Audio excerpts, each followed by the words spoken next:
Today, we're jumping back thousands of years to unpack a prophecy from a guy named Amos. And let me tell you, what we're going to find is not at all what you'd expect. This is a story of divine sarcasm, of warnings that were totally ignored, and a famous salvation story that gets turned completely on its head. So it all kicks off with this wild command, supposedly from God to his people. Go to Bethel and sin. Now you have to understand, Bethel was a huge worship site. It literally means house of God. So this is kind of like saying, hey, go to church and go commit a crime. It doesn't make any sense. It's so bizarre and contradictory, and it forces you to ask a really big question. I mean, really, why would God command his own people to sin? This is the central mystery we're going to unravel today. And the answer to this one question, it reveals everything about the conflict at the very heart of this ancient book. Okay, so here's the first big reveal. This isn't a literal command at all. It's actually a form of divine sarcasm. God isn't actually telling them to sin. Nope. He's using some serious irony to make a powerful point about what they're already doing. Dr. Robert Chisholm has this fantastic analogy that just makes it all click. Imagine a mother, right? She's warned her son over and over not to climb this really dangerous tree.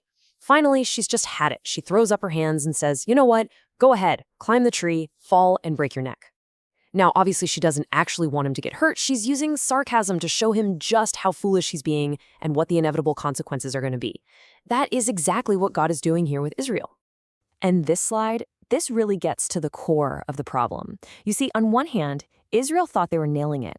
They were bringing sacrifices every morning, paying their tithes, even bragging about how religious they were. But on the other hand, God just wasn't interested in any of that. What he actually demanded was moral justice. He wanted righteousness. They were just going through the motions, substituting empty rituals for a truly just society. And in God's eyes, that made their worship itself a sin. And you know, this wasn't happening in a vacuum. Before God got to the point of sarcasm, he had already sent a whole series of escalating warnings to try and get their attention.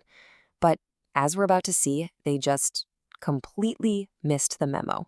He sent 5 distinct disasters, and each one got worse than the last. First up, famine. The text calls it empty stomachs. When that didn't work, he sent a drought. Still nothing. So then came blight and swarms of locusts that just destroyed their crops. After that, plagues and getting defeated in war. And finally, a destruction so total it was compared to the ruin of Sodom and Gomorrah. Every single one of these was meant to be a signal, a wake-up call. And after describing each of these terrible calamities, God adds this, just haunting line. Yet you have not returned to me. He says it 5 times. It's this heartbreaking refrain. Despite disaster after disaster, the people refused to connect the dots. They wouldn't repent.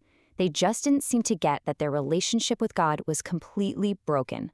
So you can feel it building, right? The sarcasm didn't work. The warnings were ignored. God's patience finally runs out, and he delivers a final, chilling ultimatum. Prepare to meet your God. Wow. You know, that almost sounds like an invitation to a worship service, but it is the exact opposite. This is not a friendly get-together. This is a summons. Israel is about to face their God, not as a savior, but as their judge. And just in case they've forgotten who exactly they're dealing with, the prophet gives them a little reminder. We're talking about the God who forms mountains, who creates the wind, who can turn dawn into pitch-black darkness, and who treads on the heights of the earth. The power mismatch here is it's absolutely terrifying. But just when it seems like judgment is a done deal, the story pivots again. Chapter 5 opens up, and it sounds like a funeral is already in progress. Yeah, the prophet starts a kinah, which is basically a formal funeral song, a lament for the dead. He's already talking about virgin Israel as if she's fallen, never to rise again. It's like the nation's destruction is a foregone conclusion. The time for warnings is over. Now it's just time to mourn. And the prophecy gets brutally specific. It predicts these catastrophic military losses. A city that sends out 1,000 soldiers, only 100 will be left. Think about that. That's 90% casualties. The situation seems completely and utterly hopeless. But then, right in the middle of this funeral song, this dirge of hopelessness, an offer just appears out of nowhere. Seek me and live. After all the doom, after all the judgment, A path to life is suddenly on the table, a tiny glimmer of hope. So, okay, what does it actually mean to seek God? The prophet is really clear about what it doesn't mean. It's not about going to more religious services at places like Bethel or Gilgal. I mean, come on, they've been doing that all along, and that was a huge part of the problem. Nope. Seeking God is something totally different. It means this: seek good, not evil, hate evil, love good, and maintain justice in the courts. See, repentance isn't about more religion. It's about a complete and total transformation of the ethics of their entire society. And this all leads us to the final section, where the prophet uses this brilliant literary technique to deliver the ultimate, shocking reversal. It's a punchline that would have been absolutely unforgettable to the people who first heard it. The technique is called a chiasm. The easiest way to think about it is like a literary mirror or a sandwich. An author presents a series of ideas, let's say A, B, C, then gets to a central point, and then reflects those ideas in the reverse order, C, B, A. It's this really clever way to draw all of your attention to that central point and to create this powerful, satisfying structure. And this is exactly what Amos does in chapter 5. It's beautiful. He starts with a lament, that's A, then a call to repent, to seek me, that's B, then an accusation of injustice, C, and right at the center, the pivot of the whole thing is the identity of God as the all-powerful divine judge, that's D. And then he just mirrors his way back out, another accusation of injustice, another call to repent, but this time it's defined as seeking good, and he ends right back where he started, with lamentation. And the final line of this perfectly crafted argument is this: for I will pass through your midst.